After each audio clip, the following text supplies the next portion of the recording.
"You're not sleeping in our bedroom until you apologize for choosing your sister over me."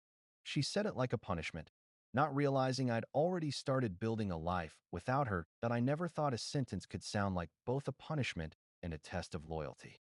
When Emily said it, calm, deliberate, with her hands crossed over the laundry basket, I thought it was just another emotional flare-up, something we'd talk through after dinner. But that night became a line I couldn't uncross. We've been together for 6 years. Married for 3. I'm 34, she's 32.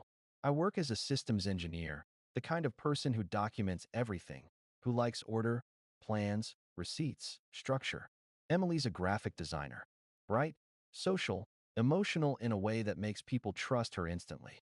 She can make friends with a stranger in an elevator. I used to love that about her. The argument started, ironically, over my sister, Claire. Claire and Emily were never best friends, but they were cordial. Civil. My sister lives a couple of towns over and has a habit of leaning on me when things go wrong. She went through a messy breakup last year, and I helped her move out of her ex's place. I thought that was it. Apparently, Emily thought otherwise. That weekend, Claire called and asked if she could crash at our house for 2 nights. Her apartment renovation got delayed, and she had nowhere else to go. I agreed without checking in with Emily first. I admit that was a mistake. But when I told Emily later that night, she didn't say anything at first. She just looked at me for a long time and said, "You didn't even ask. You just decided. Like I don't live here too." I apologized, told her it was just 2 nights. She nodded, slow and cold, and said, "Then she can have your side of the bed too." At first, I thought she was joking. She wasn't. That night, she slept in our bed. I slept on the couch. And for the next few days, the tension in the house was like walking through invisible glass. Claire stayed in the guest room, polite as ever. She cooked dinner one night, even bought us groceries. Emily barely spoke to her. When Claire left, Emily didn't say goodbye, just closed the dishwasher a little too hard and went upstairs. I followed her. What's really going on?" She didn't turn around. "What's going on is that your sister treats you like her emotional crutch. And you let her. You always let her." I tried to explain that family is complicated, that I couldn't just abandon Claire. But Emily didn't want to discuss logistics. She wanted allegiance. She wanted to feel like the only woman who mattered in my life. That night, she told me, "You're not sleeping in our bedroom until you apologize for choosing your sister over me." She said it quietly, but it hit me like a door slamming shut. For the next week, I stayed in the guest room. I didn't choose anyone. I just tried to coexist. I still made her coffee, still walked the dog with her, still pretended everything was fine. But I could tell she was keeping score. Little things shifted. She stopped leaving her phone around, started locking her iPad. Once, when I walked into the kitchen, she closed her laptop fast enough to look suspicious. I didn't say anything. I didn't want to turn paranoia into prophecy, but I started taking mental notes. I noticed she'd begun spending more evenings at the studio or working late. Her tone when she came home was clipped, rehearsed. She'd kiss me goodnight on the cheek, mechanical, distracted. At some point, I stopped believing her. Then one Saturday, around midnight, I woke up in the guest room and heard her voice. Not the TV. Her voice, low, calm, talking to someone. The wall between our rooms is thin. I caught fragments. "No, he's asleep. No, he doesn't suspect. Yeah, next week." The silence afterward was louder than any argument we'd ever had. The next morning, I asked who she'd been talking to. She didn't blink. "My coworker, Daniel. He's helping with a client pitch." Daniel, a name that would soon come to occupy every corner of my thoughts. I didn't explode. I didn't accuse her. Instead, I started documenting. Not out of vengeance, but because I needed truth more than I needed comfort. I set up the old baby monitor camera we used to watch our dog when he was a puppy, pointed discreetly at the living room. I backed up our shared calendar, synced her iCloud reminders to my laptop. I told myself I just wanted peace of mind. Within a week, I had none. I found messages. Subtle, but intimate. Inside jokes. Late-night calls. Shared Google Docs titled Presentation, V3, Private. And one message, 3 days after our bedroom argument, that simply said, "He's being distant lately. I think he knows something." I remember staring at that line until the letters blurred. I didn't confront her. Not yet. Because something in me, something I can only describe as the engineer part of my soul, wanted evidence. Not revenge, not closure, but clarity. So I began a quiet investigation. I logged the dates, the calls, the screenshots. I spoke to a friend from work who'd gone through a messy divorce and learned how to preserve digital evidence properly. I started a folder, password protected, off cloud, labeled for attorney. And every night, while Emily slept in our bedroom, I lay awake in the guest room, listening to the faint rhythm of her phone vibrating on the nightstand through the wall. I wasn't angry anymore. Not yet. I was observing.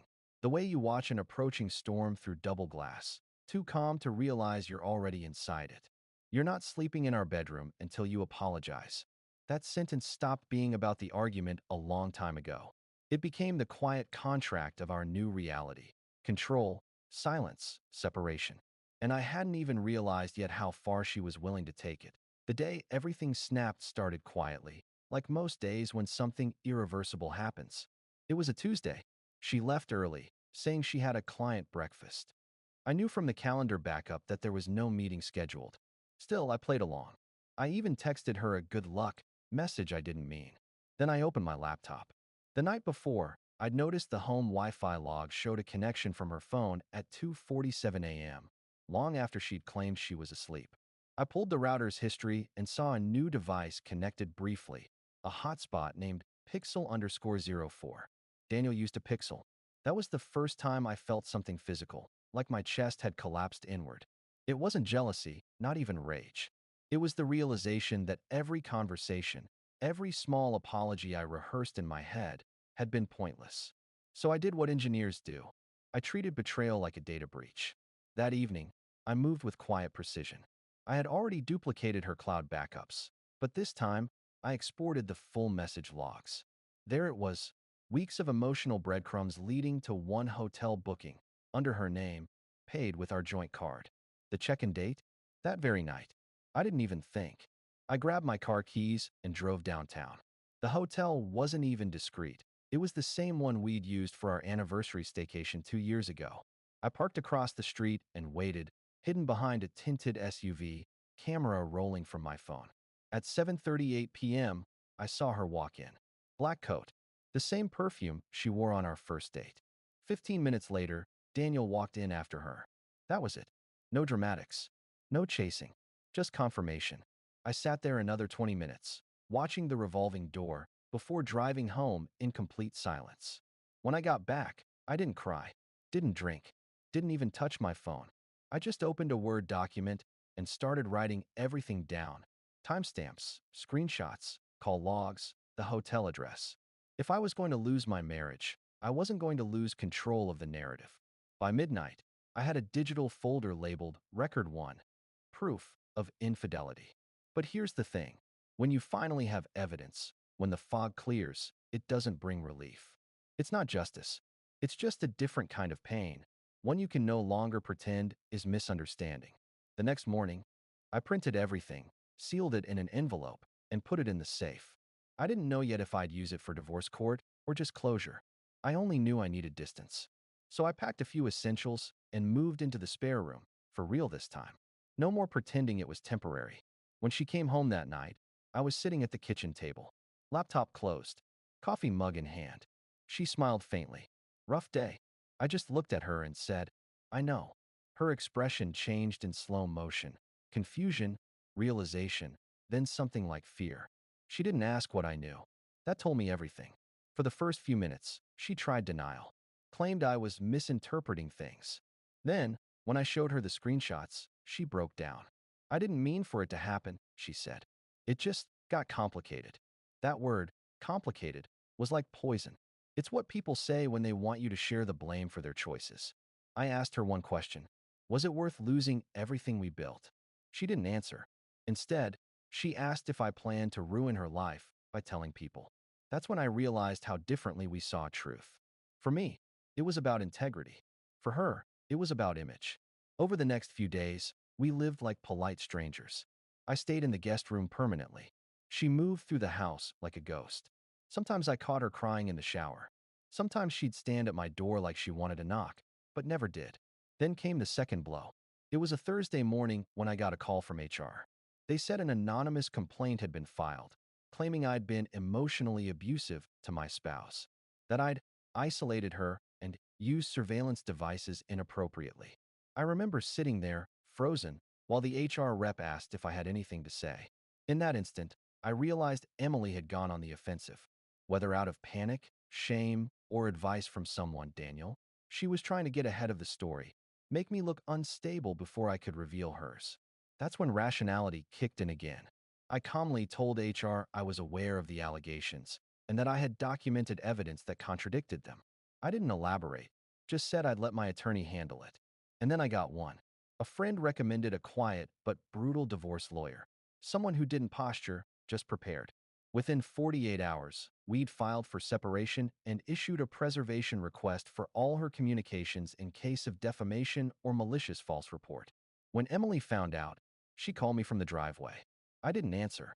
Later, she texted, "You didn't have to make it legal." I replied, "You did that the moment you lied to HR." No response.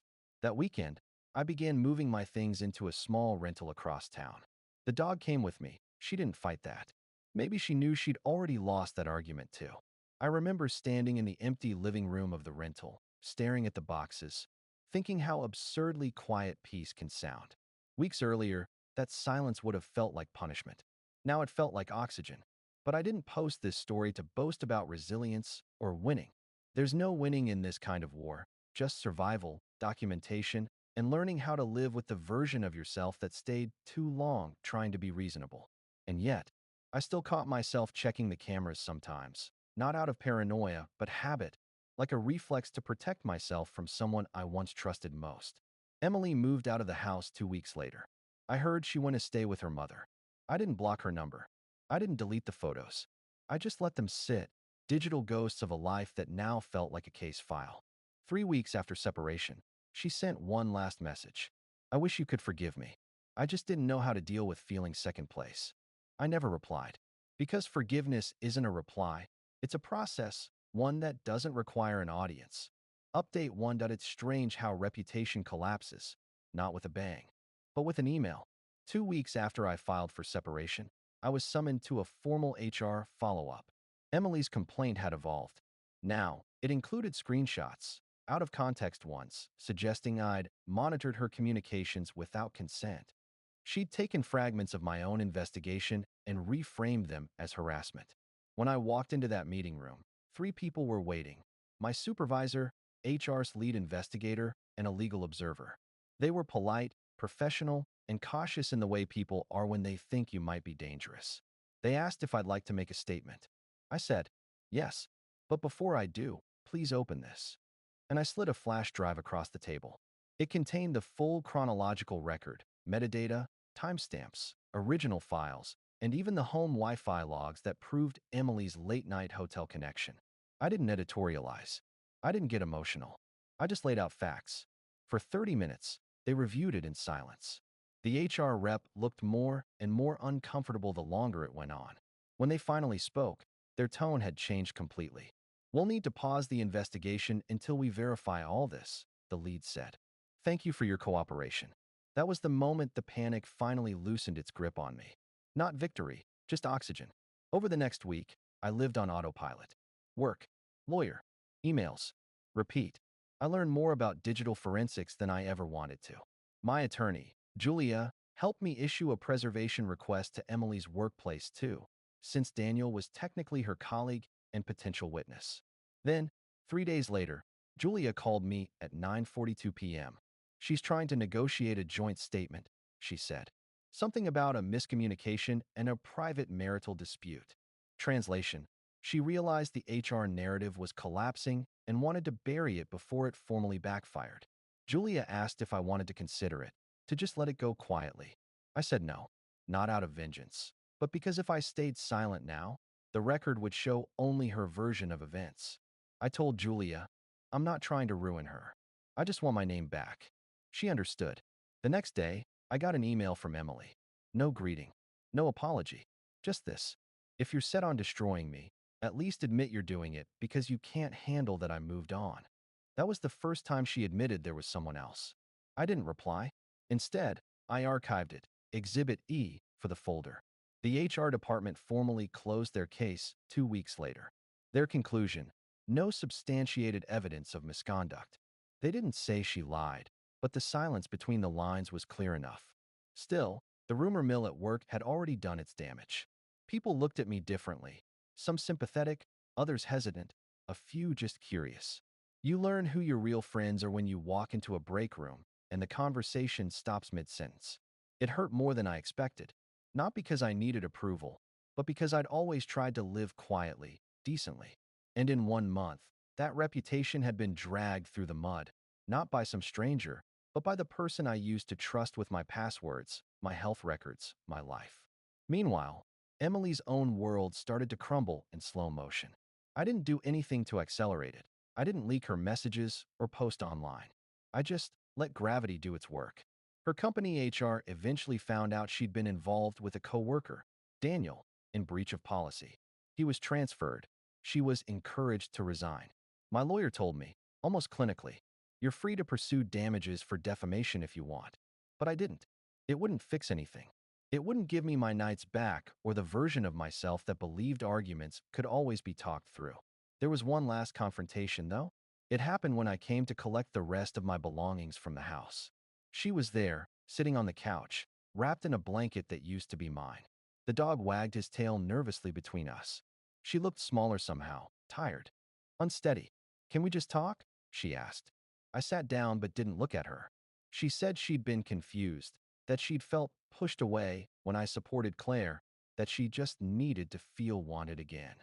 It was a speech full of emotion and zero accountability. Every sentence had a loophole. Then she said, almost pleading, "You were so calm through all of it." Like I didn't matter.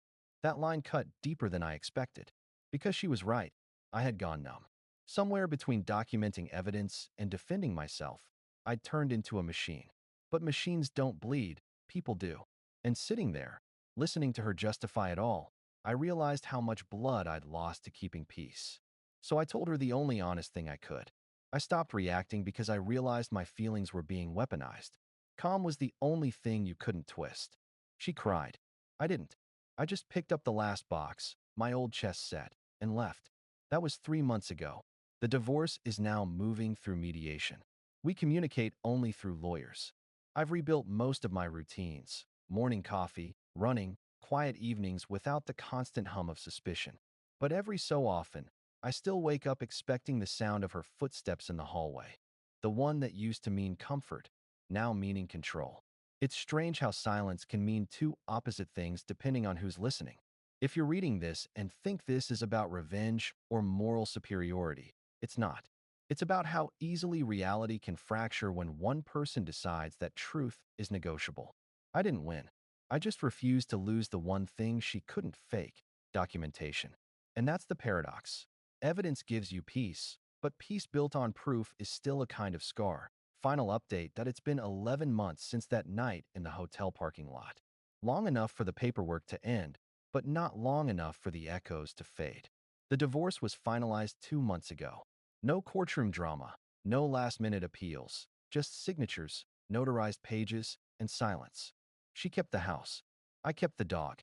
We split the savings evenly. I didn't contest anything. I just wanted out clean. My lawyer said it was the smart move. Maybe it was. But it didn't feel smart. It felt surgical. Like cutting off a limb to stop the infection. When you go through something like this, people assume the hardest part is the confrontation. Catching them, proving it, exposing the lie. It's not. The hardest part is the morning after, when you wake up and there's nothing left to fight. I remember that first morning in my new apartment. The walls were still bare. The air smelled like cardboard and detergent. I made coffee, fed the dog, opened my laptop, and realized there was no one to text "good morning." And for a split second, I missed her. Not her, the idea of her. The version that existed before the manipulation, before the secrecy, before every conversation became a chess match. Grief doesn't always wear the face of the person who hurt you. Sometimes it looks like the life you almost had. I kept my structure. That's what saved me, I think.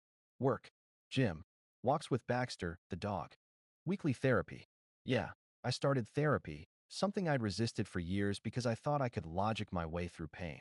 Turns out, reason helps you understand what happened. It doesn't teach you how to feel again. My therapist, an older guy named Martin, said something in our first session that stuck with me. You learn to survive through control. Now you need to learn how to live without it. That hit hard. Because he was right. My entire healing process was built like a project. Phases, milestones, backups. But life doesn't debug cleanly. Sometimes it just hangs, half-processed, until you learn to breathe through it.as for Emily. The last I heard, she moved to another city. She sent one final email, forwarded through my lawyer. It wasn't an apology, not really. More like a eulogy for what we used to be. I'm sorry it all turned so toxic. I never meant for you to be hurt. I hope one day you can think of me without anger. I read it twice. Then I deleted it. Not out of spite, out of self-defense. Forgiveness isn't about contact. It's about letting the ghost stop rearranging the furniture in your head. Daniel apparently left the company too. Rumor says he's working freelance now. I don't care enough to check. The truth is, once the adrenaline of betrayal wears off, you realize the people who caused it aren't villains. They're just weak. And weakness can be more dangerous than malice. My sister Claire. She took all of it harder than I expected. She blamed herself for starting the fight.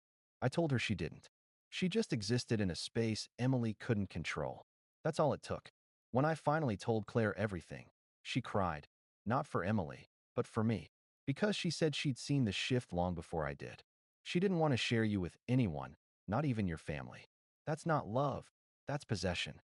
It took me a while to see that love and control can look identical up close. Both demand closeness. Both ask for loyalty. But one expands your world, the other shrinks it. The defamation complaint against me quietly disappeared after the HR closure. My lawyer kept the documentation sealed, just in case, but no one ever tried to reopen it. The company even offered me a relocation opportunity, new city, fresh start. I accepted. I moved 3 months ago. Smaller apartment, less noise, better air. I even started teaching a part-time workshop on systems security at a local college. The first week, one of the students asked me why I looked so calm all the time. I laughed. Because I've seen what chaos costs. Healing wasn't cinematic. No new love, no grand revenge, no emotional epiphany in the rain. It looked like small, boring victories. Going a full day without checking old texts. Sleeping through the night without replaying arguments. Taking off the wedding ring and not feeling guilt, just gratitude that I survived it. I started journaling, something my therapist suggested. I thought it would be tedious, but it turned out to be my quiet revenge, reclaiming the narrative. Writing what actually happened, in my own words, no filters, no courtroom formatting. That's how this post started, actually.